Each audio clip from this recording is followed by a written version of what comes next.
ಮಾಡಬೇಕಾದಂಥ ಕಟ್ಟು ನೀರನ್ನು ಈವರೆಗೂ ಬಿಡುಗಡೆ ಮಾಡಿಲ್ಲ. 2 ಬಾರಿ ಉಸ್ತುವಾರಿ ಸಮಿತಿಯ ಸಭೆ ಆಗಿದೆ. ಬೆಳೆಗಳು ಒಣಗ್ತಾ ಇದ್ದಾವೆ. ರೈತರ ಬಗ್ಗೆಗೆ ಕಿಂಚಿತ್ತೂ ಕಾಳಜಿಯನ್ನು ಇಲ್ಲದ ಈ ಸರ್ಕಾರಕ್ಕೆ ಇವತ್ತು ಧಿಕ್ಕಾರವನ್ನು ಹೇಳ್ತಾ ಇದ್ದೇವೆ. ಬೆಳೆದು ನಿಂತಿರ್ತಕ್ಕಂಥ ಬೆಳೆಗಳನ್ನು ಉಳಿಸ್ಕೊಳ್ಳೇಬೇಕಾದಂಥ ಅನಿವಾರ್ಯತೆ ಮತ್ತು ಸವಾಲು ನಮ್ಮ ರೈತ ಸಮುದಾಯಕ್ಕೆ ಇದೆ. ಹಾಗಾಗಿ 74 ಅಡಿ ಇರುವವರೆಗೂ ನೀರನ್ನು ಕೊಟ್ಟ ಜ್ವಲಂತ ಉದಾಹರಣೆಗಳು ನಮ್ಮ ಎದುರು ಇದೆ. ಈಗ 92 ಅಡಿಯವರೆಗೆ ನೀರು ಇರೋದ್ರಿಂದ ಕನಿಷ್ಠ ಒಂದು ಕಟ್ಟು ನೀರನ್ನು ಕೊಡಬೇಕು ಅನ್ನುವಂಥ ಆಗ್ರಹವನ್ನು ಇವತ್ತು ಜಿಲ್ಲಾಡಳಿತದ ಮೂಲಕ ಸರ್ಕಾರಕ್ಕೆ ಮಾಡ್ತಾ ಇದ್ದೇವೆ.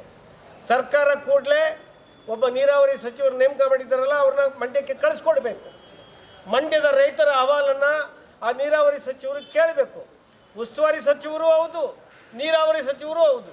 ಇವತ್ತು ಬೆಳೆ ಒಣಗ್ತಾ ಇದೆ, ನೀರಿನ ಬಿಡುಗಡೆ ಇಲ್ಲ.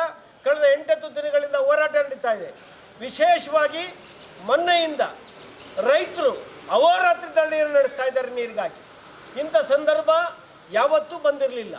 ಹಾಗಾಗಿ ಜಿಲ್ಲಾಡಳಿತದ ಮೂಲಕ ಸರ್ಕಾರವನ್ನು ಆಗ್ರಹಿಸ್ತೇವೆ, ಈ ಕೂಡಲೇ ನೀರನ್ನು ಬೆಳೆಗಳಿಗೆ ಹರಿಸಿ ನೀರನ್ನು ಬಿಡುಗಡೆ ಮಾಡುವಂಥ ನಿರ್ಣಯವನ್ನು ಈ ಕ್ಷಣದಲ್ಲೇ ಮಾಡಬೇಕು ಅನ್ನೋಂಥದ್ದು ನಮ್ಮ ಆಗ್ರಹ ಮತ್ತು ಹೋರಾಟ. ಅದಕ್ಕಾಗಿ ನಾಗರಿಕ ಹಿತರಕ್ಷಣಾ ಟ್ರಸ್ಟ್ ಸೇರಿದಾಗೆ ವಿವಿಧ ಸಂಘಟನೆಗಳು, ಕನ್ನಡ ಸೇನೆ ಸೇರಿದಾಗೆ 4 ಸಂಘಟನೆಯ ಪದಾಧಿಕಾರಿಗಳು ಇವತ್ತು ಜಿಲ್ಲಾಧಿಕಾರಿಗಳನ್ನು ಭೇಟಿ ಮಾಡಿ ಮನವಿ ಪತ್ರವನ್ನು ಸಲ್ಲಿಸಿ ಸರ್ಕಾರವನ್ನು ಆಗ್ರಹ ಮಾಡ್ತಾ ಇದ್ದೇವೆ. ನಮಸ್ಕಾರ. ಇದರ ಜೊತೆಗೆ ಇವತ್ತು ಈಗಾಗಲೇ 50% 60% ಭಾಗದ ಬೆಳೆ ಒಣಗಿ ಹೋಗಿದೆ. ಆ ಒಣಗಿ ಹೋಗಿರೋ ಬೆಳೆಗಳಿಗೆ ಪರಿಹಾರ ಕೊಡಬೇಕಲ್ಲ. ಪರಿಹಾರ ಕೊಡಬೇಕಾದ್ರೆ ನೀವು ಬರ ಅಂತೇಳಿ ಘೋಷಣೆ ಮಾಡಬೇಕಲ್ಲ.